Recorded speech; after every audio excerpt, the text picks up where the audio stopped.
we about to look into the FBI's top 10 most wanted. Personally, I've never really been on the FBI list. I know niggas usually go on to that. They enjoy looking at it. They enjoy learning the bad things that happen. I've never done that. In fact, I don't even know who's on the top 10 list. I'm gonna be real. I don't know a single nigga on the top 10. Me and Stizzy on it? I'm not on it. S1 Rico coming. Hell no. Nigga, I'm not. I promise you. I'm a law-abiding citizen. I'm a law-abiding citizen. I don't do anything illegal. I don't even do anything that's not right. Type shit. I know y'all niggas don't learn in school. Y'all gonna learn with me. I know y'all don't learn in school. Y'all gonna learn with me. Let me show you.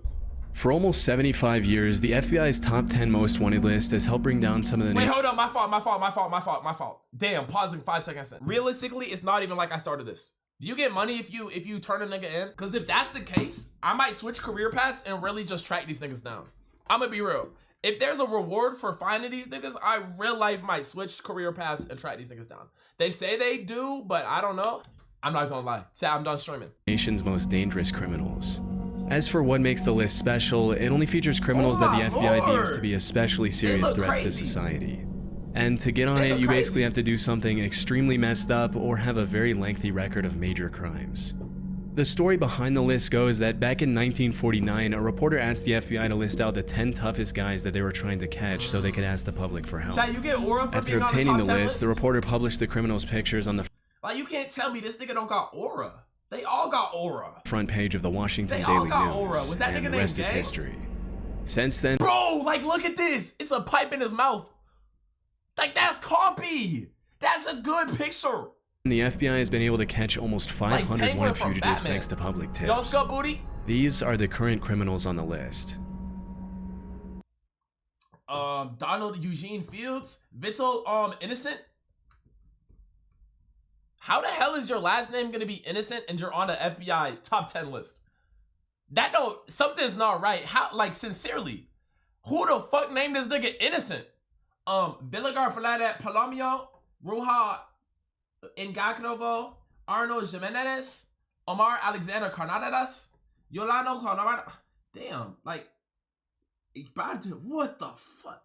Alexis Flores, Alejandro Castillo. Oh, this nigga sound crazy. Bhadreshkumar Shetanbai Patel. On April 12, 2015, a CCTV Shetanbai Patel. Yo, what's good, Jinxie? Bhadreshkumar Shetanbai Patel. On April 12, 2015, a CCTV camera captured 2 Dunkin' Donuts employees, one male and one female, walking towards the shop's back room at around 9:30 p.m. before disappearing from view. A few seconds later, the man comes back into the camera's view, and it seems as if nothing out of the ordinary took place in the minute that went down between the 2 clips. A few minutes later, customers alerted the police when they didn't see any employees in the shop, and that's when the cops discovered something horrifying. Lying on the floor of the shop's back room was an Indian woman named Palak, lifeless, who had been pummeled to death by the man in the footage.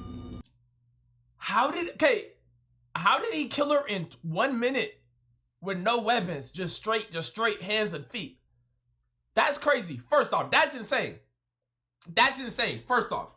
Second off, how the hell does he work somewhere? They have all of his information. They got his name. They got his social security.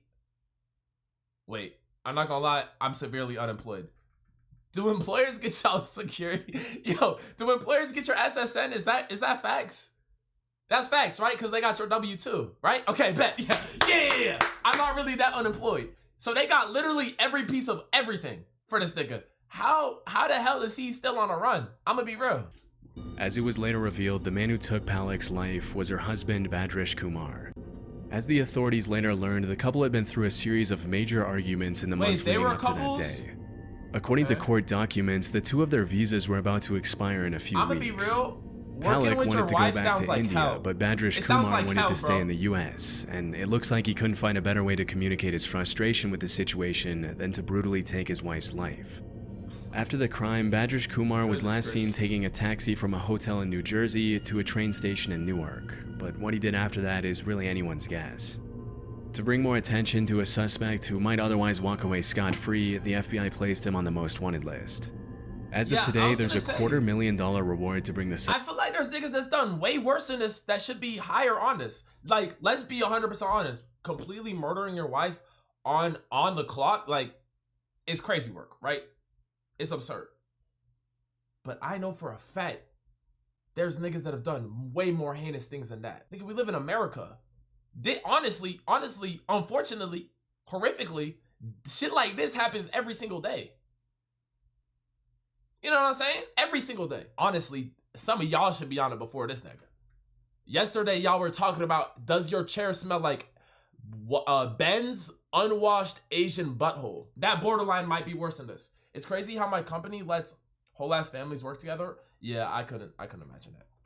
Suspect into custody, but almost 10 years after the crime, it looks like that won't happen anytime soon. 10 years ago? Damn. R.I.P. to her. Alejandro Castillo.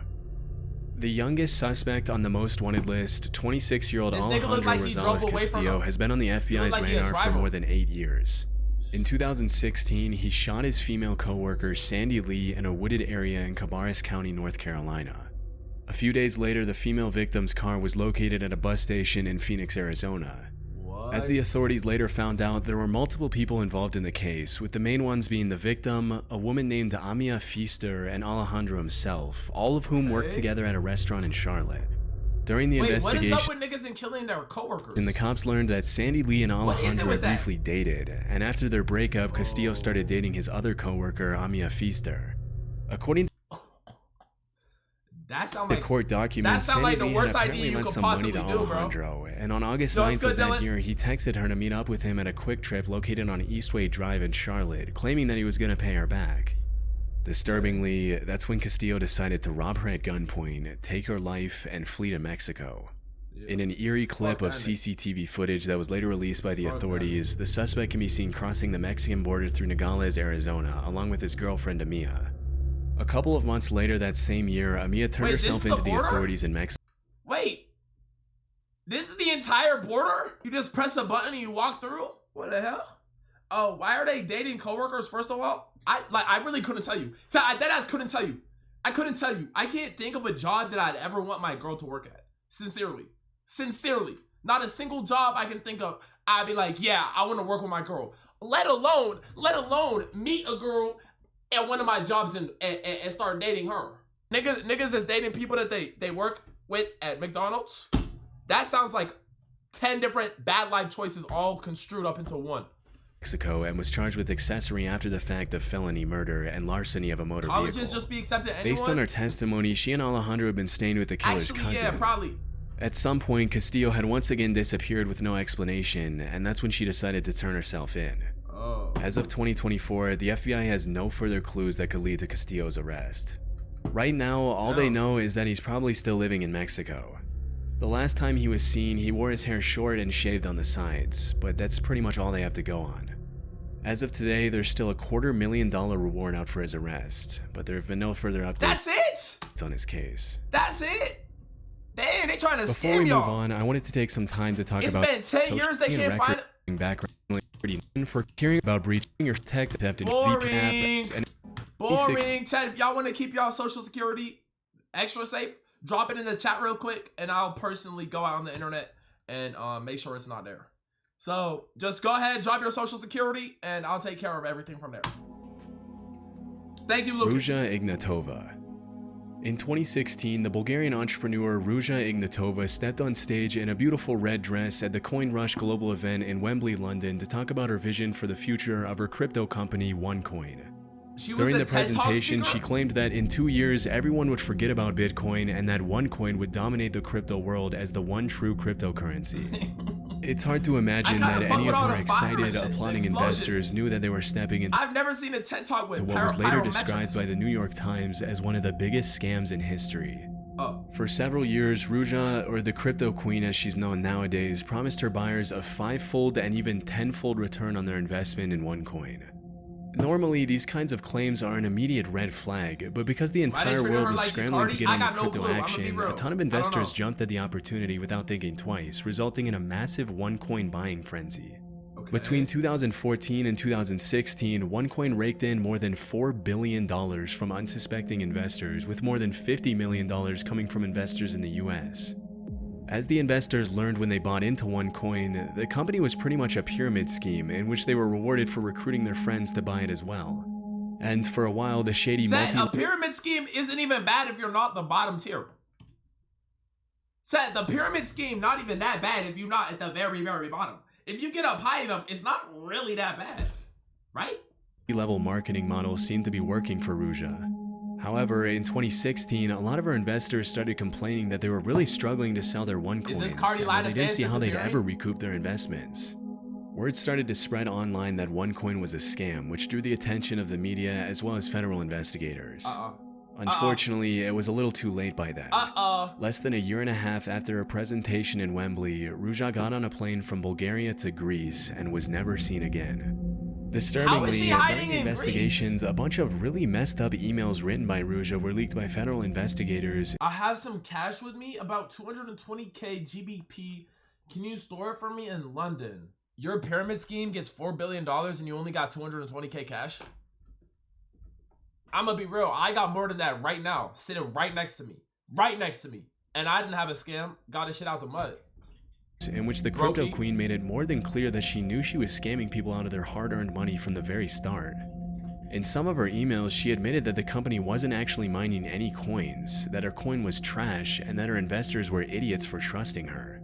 In one of her emails, she proposed an exit strategy to her partner Carl Greenwood, which consisted of taking the money. Bro, oh my, this shit pissed me off. What do you mean mine coins? How can you mine coins? How can you invent a currency and then start mining that shit? It don't make sense. Money, running away, and blaming somebody else for the whole thing. During the investigation, Carl ended up pleading guilty to wire fraud and conspiracy to launder money, for which he was sentenced to 20 years in prison. As it was later revealed, the FBI had been onto Ruja long before she fled from Bulgaria, even recruiting her American boyfriend to look into her company's practices for them. After learning about her extremely sketchy business practices and her grand scheme to steal billions of dollars from investors all around the world, she was charged with wire fraud, money laundering, and securities fraud. This promptly landed her a spot on the FBI's most wanted list, becoming only the 11th woman to earn that distinction. Damn, good for her. Looking into her past to find clues as to what could have influenced Ruja to do something so nefarious, federal investigators found some pretty interesting stuff. As it turns out, Ruja was fluent in 4 languages, was extremely intelligent, once had a job at a high-ranking consulting firm, and had been obsessed with fashion and maintaining her image from a very young age. Okay. It was only with the benefit of hindsight that prosecutors were able to clearly see how she used all these qualities to carry out her malicious plans. Unfortunately, it doesn't look like the FBI will find her anytime soon. How? It's been rumored that after fleeing the country, the crypto queen may have drastically altered her appearance with plastic surgery, and is believed to travel with armed guards at all times. Nah, she's dead-ass living GTA. Disturbingly, there have also been several allegations that she was murdered by an accomplice, but this hasn't been proven. If she is still alive, the FBI suspects Ruja is traveling on a German passport to the United Arab Emirates, Bulgaria, Germany, Russia, Greece, and multiple countries in Eastern Europe. Considering how elusive she's been since her disappearance. I'm gonna be real, chat. It's crazy that I'm sitting here streaming in the eye, and there's real life niggas that are moving around with a fucking militia right now. Like, there's literally someone that's sitting in the back of an armored SUV, feet up like this, scrolling on TikTok, with $20 billion in their bank accounts. And I'm sitting here streaming in the eye. I'm not gonna lie, I might have to make better life decisions. I might need to join this list. Disappearance almost 8 years ago, it's unlikely the FBI will ever find out what became of Ruja Ignatova after pulling off one of the largest financial scams in history. Okay. Arnoldo Jimenez. On May 12, 2012, Arnoldo Jimenez and his wife Estrella went out to celebrate their wedding in a black 2006 four-door Maserati. Less than 24 hours after the couple had said their vows, Arnoldo knifed his wife to death in the car, dragged her into the bathroom tub of her apartment in Burbank, Illinois, and disappeared without a trace. When Estrella didn't come, a black 2006 four-door Arnoldo Jimenez and his wife Estrella went out to celebrate their wedding in a black 2006 four-door Maserati. This nigga did it on his wedding day? This nigga did this shit on his wedding day? Batman, let's learn about your uncle, bro. Less than 24 hours after the couple had said their vows, Arnoldo knifed his wife to death in the car, dragged her into the bathroom tub of her apartment in Burbank, Illinois, and disappeared without a trace. Talking to fine shit, are you proud of me? When Estrella didn't come back to pick up her kids at school the next day, her family called the cops, who ended up finding Estrella's remains still in her wedding dress in her bathtub. Immediately, a nationwide search for Arnoldo was launched, but by that time the suspect was long gone. During the investigation, it was revealed that Jimenez had reached out to a friend before fleeing and told him, if anyone asks where I am, tell them I went to Mexico. So this nigga's not in Mexico. W fucking 3000 IQ move, except you're a brain dead piece of butt. I got a question. What could even possess you to do this shit? Like, honestly, like not even an argument. It's supposed to be the best day of your life. It's supposed to be one of the best days of your life, and you want to do this shit. Since then, the authorities have received multiple tips that Jimenez may have fled to Durango or Tamaulipas, Mexico, where he's believed to be hiding out with family members. I'm gonna be Initially, real. a $100,000 reward was issued for anyone with information that could lead to his— I'll match whatever the FBI is giving. I'll match whatever the FBI is getting to catch this nigga. Catch this nigga and bring him to me. Arrest. But 4 years after he was placed on the most wanted list, the FBI increased the reward to $250,000. Yeah. 500K. Burbank police have stated that in the past 12 12 years, they've received hundreds of tips about Arnoldo's whereabouts, but none of them had led to anything significant. After the crime, investigators traced his phone and determined that he had traveled from Chicago to Tennessee, then to Arkansas, and from there to Hidalgo, Texas, very close to the Mexican border. They were unfortunately unable to determine where he went after that. Police have also revealed that the car in which Arnoldo carried out his heinous crime was never found. If the suspect is ever caught, he'll be spending the rest of his life in prison for first-degree murder and unlawful flight to avoid prosecution. But based on how things have played out since the last time he was seen, it's unlikely Arnoldo will ever pay for his atrocious crime. Damn, bro. Vitel'homme Innocent. Damn, bro. As the leader— This nigga looks crazy. I don't know what he did, but he did something absurd, and we don't even gotta try this nigga. Chat, can we get rid of the trial process? This nigga's name is Innocent and he looks like this. Please, can we just skip the trial when he's caught? Skip the trial, give him 3 consecutive life sentences. Pretty please with a cherry on top. Pretty please with a cherry on top. The fuck his name fire? Just cause he's black, do you see what he's looking at me like? He's looking at me like he's sitting on the corner tweaking. I can see him pushing a bike right now, looking at me. I can see it. And his name is Vitel'homme Innocent. How do you even acquire the last name Innocent? That should be blacklisted. You shouldn't be able to get that name. Deadass. If it was a white man, you wouldn't be scared, huh? No, if a white man was looking at me, I'd borderline be more scared. If a white nigga was looking at me like this, this about to be the second coming to Get Out. I'm gonna be more scared. Deadass. Leader of one of Haiti's largest and most violent criminal gangs, Craze Barry, Vitel'homme Innocent, Racist? which do not let his name fool you, he is indeed not innocent, has terrorized the region for years, earning a spot on the FBI's most wanted list for his role in a string of brutal kidnappings and murders. No, it's actually so sad what's happening in Haiti, bro. October 2021, he collaborated with the notorious 400 Mawozo gang to carry out the high-profile kidnapping of 17 Christian missionaries. They literally just got niggas walking around with ARs and shit. Big ass guns, they are the police. They are everything, bro. It's crazy. Disturbingly, 5 of the kids should tie you to a tree and let a dog piss all over you. Kidnapping victims were children, one as young as 8 months old. Held at gunpoint, the hostages were victims were children, Christian missionaries in Haiti. Disturbingly, 5 of the kidnapping victims were children, one as young as 8 months old. Held at gunpoint, the hostages were reportedly kept captive for 2 months while the gangs demanded a ransom of $1 million per hostage. What? It was only after an anonymous donor paid an undisclosed sum to Craze Barry and 400 Mawozo that the missionaries were finally released. Based on court documents, Innocent and his crew ended up spending the ransom money. Wait, why didn't the government spend the money? Why? The government printing money right now for some bullshit to ban TikTok. Why didn't they just print some money and give it to them? That just pissed me off. It better been the U.S. government. On weapons. That same year, the Haitian president was assassinated, which caused Innocent's influence to grow exponentially in the chaos that engulfed the country. In the aftermath of the assassination, Craze Barry claimed new territories and expanded their ranks quicker than the cops could even keep track of. In 2023, Cranesbury boasted an estimated 600 members, many of whom were young children who were involuntarily recruited to serve Innocent's criminal organization. Almost exactly 1 year after the kidnapping of the Christian missionaries, Cranesbury kidnapped 2 U.S. citizens under Innocent's orders, Marie Odette Franklin and Jean Franklin. Unfortunately, one of the victims did not survive, while the other was held for a $300,000 ransom. Somehow, Innocent still managed to walk away scot-free. In April 2024, CNN released an interview where Innocent brazenly showed off his luxury home, which sticks out like a sore thumb in the extreme poverty surrounding him. Surrounded by gold-rimmed couches and chairs, Innocent explained to the reporter how he came to power.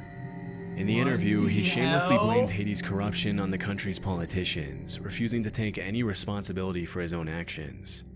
Interestingly, he also alleged that before becoming the leader of Cranesbury, he had once owned multiple legitimate businesses. This nigga's scared as fuck. This nigga right here is terrified. Terrified right now. My question is this: if he's on the FBI Most Wanted, and this nigga did a whole entire CNN thing about where he lives and literally showed the house, how the hell is this nigga not caught yet? How is he not caught yet? How? This nigga got a mansion and it's in Haiti. You could go on Google Maps, zoom in and find it. How is this nigga really not caught yet?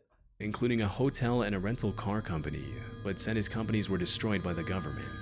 Or do we just not care enough? Like, I'm actually confused. How is he on the FBI Most Wanted list if he's not even in America? Or he didn't even... Oh, he did do shit to Americans. I see. Fucking dumbass nigga. Fuck me. Yo, Carmel. Appreciate that motherfucking follow, buddy. But I think it's because they do something that affects America. I'm pretty sure the FBI goes into it if they affect America. Analysts, Innocent was once a political activist before he turned to violent crime to maximize his influence. Back in the US, Innocent is wanted by the FBI for an insanely long list of crimes, including kidnapping for ransom, theft, murder, assault, vehicle theft, and destruction of property. Damn. There's a $2 million reward for information on the list, but with powerful connections and an armed gang, it'll be pretty tough to ever bring him to justice. He looked crazy too. Omar Alexander Cardenas. In 2022, the FBI released 2 eerie before and after clips of a man walking into and then running away from a shopping mall area on August 15th, 2019. The man seen in the video is 29-year-old Omar Alexander Cardenas, and let's just say that he's still all the damn calories at a fast food store. What the fuck? That he didn't exactly go shopping in the time that elapsed between those 2 clips. After disappearing from the camera's view, Omar walked up to a man standing outside the Hair Icon barber shop at an outdoor shopping center and fired several rounds from his semi-automatic handgun at his head, killing him instantly. Immediately after committing the crime, Omar fled the scene a little after 4 p.m. as he can be seen in the eerie FBI footage. A suspect... Oh, fuck this fat nigga! Fuck, that just pissed me off! Why did this one piss me off so much? Damn! What the hell? This nigga just shot a random barber? Nigga, it's not his fault that you got fat all over your head. This nigga can't cut you up. Fat ass. He probably mad at the cut, bro. That's crazy. He's mad at the cut, bro. Hey, Waffle. Hey, Waffle. See, the difference is Waffle really wouldn't kill a barber, bro. Waffle more likely to kill the fast food worker that give him the wrong shit. He asked for a plain 4 for $4, and he gets pickles on that bitch. Promise you. Suspected member of the Pierce Street Gang in Los Angeles, and often going by the nickname Dollar, Omar is suspected to have fled to Mexico to seek refuge among his relatives. Wait, in September, Omar is suspected to have fled to Mexico to seek refuge among his relatives. Damn, so going to Mexico is the cheat code? In September 2021, a federal arrest warrant was issued for the suspect after he was charged with murder and unlawful flight to avoid prosecution, thanks to which he was pinned on the most wanted billboard. Even though he committed a brutal crime pretty much in broad daylight and didn't exactly shy away from the cameras after doing it, the cops seem to know surprisingly little about Omar. The only things they really know about him are that he's around 300 pounds, wears thick prescription glasses. Damn, this nigga's fat as fuck! 5'6", 300 pounds? What's the pound to inch ratio?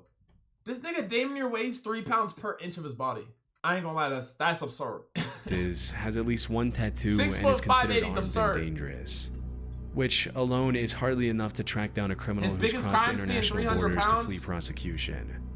With time, hopefully more information will surface leading to his potential extradition and arrest. But for now, it looks like Omar will remain a most wanted criminal. I've never felt so bad for a pair of shoes in my life. Yulan Archaga Carayas. Back in the 80s, a gang known as the Mara Salvatrucha was set up to protect Salvadorian immigrants from other gangs in the Los Angeles area. Fast forward a couple of decades, and the Mara, or the MS-13 for short, had become one of the most brutal and violent criminal organizations in the world. Nowadays, MS-13 has a strong presence in El Salvador, Guatemala, Honduras, Mexico, the US, Canada, and even Spain. They engage in all kinds of criminal activity, from drug trafficking, human trafficking, extortion, murder, and racketeering, often using extreme violence to maintain their influence and control. For many years, a man named Yulan Archaga Carayas operated as the head of MS-13's criminal activities in Honduras, providing support and resources to the gang in Central America and the US with firearms, narcotics, and loads of cash. Often operating under his alias Porky, Yulan is wanted by the FBI for trafficking multi-ton loads of drugs through Honduras to the US, and for the killing of several rival gang members. Among Porky's colorful criminal charges, you'll find everything from murder to racketeering conspiracy to drug importation to possession of machine guns. Even though he's only around 160 pounds, Yulan is considered one of the most powerful men in Honduras, as the MS-13 gang has had the country in a chokehold for years.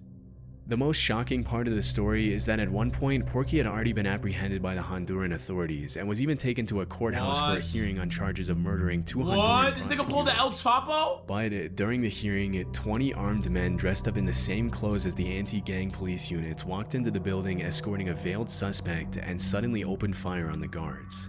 In just a few seconds, the men subdued the guards and safely escorted Porky out of the courthouse, killing 4 police officers in the process. For obvious reasons, Porky is considered armed and extremely dangerous. Due to the sheer nature of his crimes, $5 million? $5 million to I'm gonna be real, I'm cool off that, bro. I don't need that $5 million. One of the things that makes it extremely difficult to track a suspect like Porky down is that he's taken every possible measure to fly under the radar. Although he's believed to still be in Honduras, he and his security team use untraceable numbers from Israel and Poland, and he goes to extreme lengths to keep his whereabouts a secret when he contacts his family. Although the hunt for Porky is far from over, he's likely to remain one of the most elusive and dangerous fugitives on the FBI's most wanted list for years to come. I mean, his name Porky, fuck you gonna do? Alexis. You saying that right now, this nigga might not do his shit himself. This nigga got a whole entire militia ready to do anything he says. Anything he says. I'm sorry. One seemingly peaceful afternoon in July 2000, 5-year-old Ariana De Jesus was playing on the street in Philadelphia with her sister, and 5-year-old Ariana De Jesus was playing on the I'm fucking this cartel member up. Yeah, Christian, you have fun, bro. You have fun. I'll see you on Live Leak, Brody. I'll see you on Live Leak. One seemingly peaceful afternoon in July 2000, 5-year-old Ariana De Jesus was playing on the street in Philadelphia with her sister and friends when her mom went out for a quick trip to the store. When her mom came back, she started living every parent's worst nightmare. Whoa. Ariana had been taken by a suspicious man. I'ma be real. Immediately, her mother reported her missing, triggering... This might be the worst thing that could happen to you in life, bro. Being a parent and losing your child. That literally might be the worst thing that could happen to you. I don't care. Nothing could happen to me that would be worse than what like getting my child stolen, bro. Deadass. A citywide search for the 5-year-old girl. In a desperate effort to bring more attention to the disappearance, Ariana's family and friends covered every neighborhood wall, light post, and stop sign with flyers and missing posters, but nobody had any clue what had happened. I'd have to find my child, bro. I'm gonna be real. Unfortunately, after a few weeks of searching, the cops found her unresponsive in the basement of an abandoned apartment building just a few blocks away from where she had been taken. Disturbingly, the authorities also found a t-shirt featuring a bold political logo at the crime scene, which they deduced belonged to the suspect. During the investigation, a man came forward stating that he was pretty certain the t-shirt had belonged to a guy he only knew as Carlos, a drifter he had once employed as a handyman. Unfortunately, despite the promising lead, the case went cold for several years, leaving Ariana's family devastated and confused. It wasn't until 2007 that the authorities were able to analyze the shirt again thanks to recent advances in DNA technology, and what they found changed the course of the investigation forever. The DNA in the shirt was a perfect match with that of a man named Alexis Flores. Fuck you, pussy! Fuck! Oh. I yelled. I wasn't supposed to yell. I hate this nigga. Truth, like straight hate, nothing but hate. Who had been arrested in Arizona in 2002 for shoplifting and in 2004 for forgery. Unfortunately, by the time his DNA was linked to the crime, he had already been deported to Honduras years earlier for other less serious crimes. As the police would later find, finding Alexis Flores was going to be a lot more difficult than they initially thought. Throughout his colorful criminal career, Alexis had provided multiple fraudulent dates of birth and names. Despite his inclusion in the most wanted list, the only things the FBI really knows about him are that Alexis is around 5'4", 130 pounds, and has visible scars on his forehead and right cheek. Due to his crimes, nigga's occupation is handyman. He's obviously also considered armed and extremely dangerous. With a $250,000 reward on his head for the crimes of kidnapping and murder, you would think that someone would have come forward with information on this guy. But 24 years after the crime, Alexis has remained unfound. He's only 130, he looks fat, it's because he's short, bro. He's compressed. Wilver Palomino. The National Liberation Army... pounds. 130 pounds. 130 pounds, my nigga. This nigga's straight compressed. Straight compressed. Or ELN is a Marxist-Leninist guerrilla insurgency group in Colombia, often referred to as Colombia's last true insurgency and one of Latin America's most powerful criminal organizations. In the past few years, the ELN has expanded aggressively into Venezuela. Wait, I've seen this nigga. Chat, who is that? Who is this? Who is this? Who is this? I've seen him before. Who is this? Is this guy? Is this Wilver Palomino? Liberation Army now has over 6,000 active members.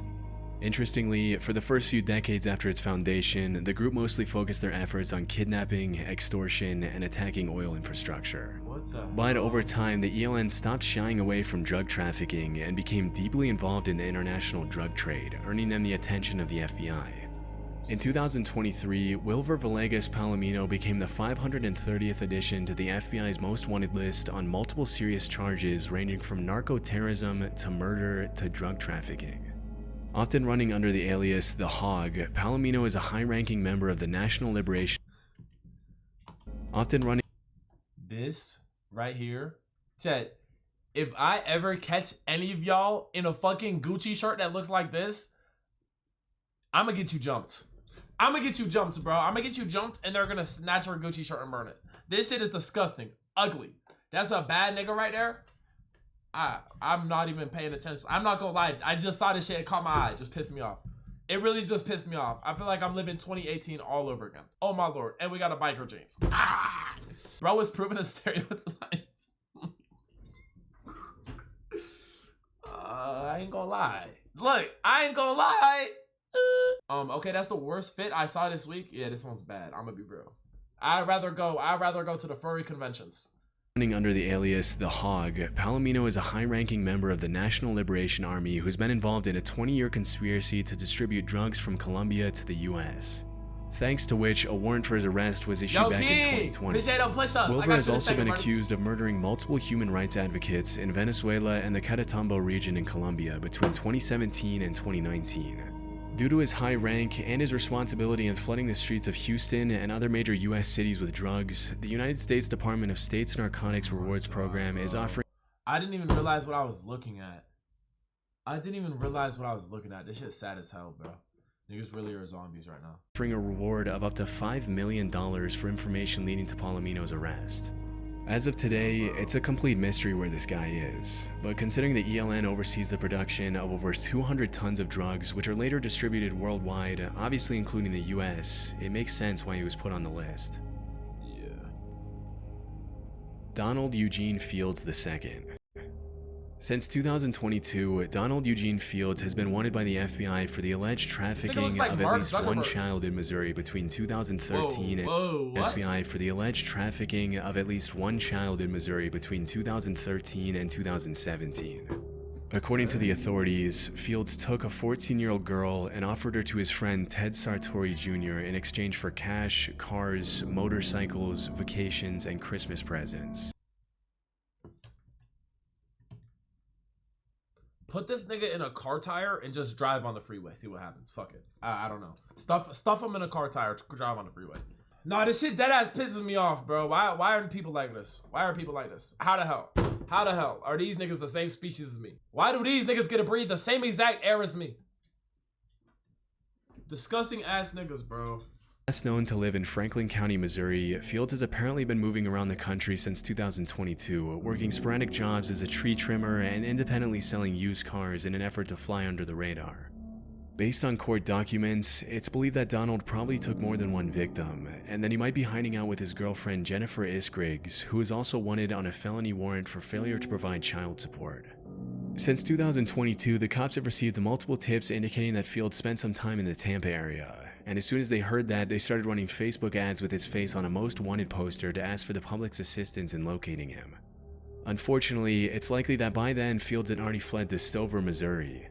The FBI has also placed large billboards with Fields' face in cities where he's known to— God, this nigga's butt ugly. He's butt ugly. He's butt ugly. He's butt ugly. Hate this nigga. I hate this nigga. I hate him. If he was born in the Roman Empire, they would deadass throw him off the cliff when they saw his face. Deadass. Fuck this nigga. To travel, but so far it seems like he's managed to stay a step ahead of the cops. Earlier in 2024, Sartori, Fields' partner in crime, pleaded guilty to his charges and will face up to 30 years in prison. He'll also likely have to pay $25,000 in restitution to his— This nigga only has to serve 30 years for literally paying for a 14-year-old woman. Or girl. They gave a nigga that bought a child that was kidnapped 30 years. Yeah. Let me see that fucking judge too. Victim. Based on court documents, he'll be officially sentenced in early November 2024. As per the FBI's description of the suspect, Fields has multiple scars on his body as well as a tribal— Like, bro, I'm not gonna lie, it's pissing me off. I'm sorry. I gotta say something, bro. How the hell do you get 30 years? 30 years for literally buying a human. But God forbid, you got between 3 ounces and a pound, and you can get 5 years of weed. How the fuck can I park just a little bit, like nigga, like literally a foot off the curb, and niggas are charging me $300, but this nigga can buy a girl and still get out of prison 30 years later? To be fair, he's not making it out of jail though. This nigga's 64. I'm gonna be real. This nigga's 64, he's not making it out of jail. Fuck him and fuck everything he stands for. You have fun. And to the nigga that hasn't got found yet, Donald Eugene Fields Jr., your fucking middle name's Eugene. Pussy. Like, sorry, that's not even good enough. I'm sorry. To everybody that's named Eugene, I'm sorry. I didn't mean that shit. Just, I hate... Fuck! Print tattoo on his right shoulder. With such a big effort being made by the FBI to make this guy— like, this thing is so ugly. He's so ugly. His face known. Hopefully someday he'll be recognized by someone and promptly turned into the authorities. Oh my god. But for now, the cops have urged the public to consider him armed and dangerous. Yeah. W video, I'm gonna be real. Now I learned a lot. I learned a lot today. I'm gonna be real. I learned a lot. I learned a lot of what's going on in the world. And I learned a lot what's going on in America. And sincerely, I want to say RIP to everybody that died. RIP and condolences and everything to everybody that's affected by these people. I hope they're caught. And I would like to announce that I'm officially switching careers and I'm going to be tracking down the FBI most wanted people. Except the crazy ones. I'm gonna be real. I'm not messing with the cartels. Look, 5 million ain't enough. 5 million ain't enough. I'm gonna be real. Y'all got that one. But to the people working alone, yeah, your ass is getting caught by the stizzy. Love y'all, S1. Doses.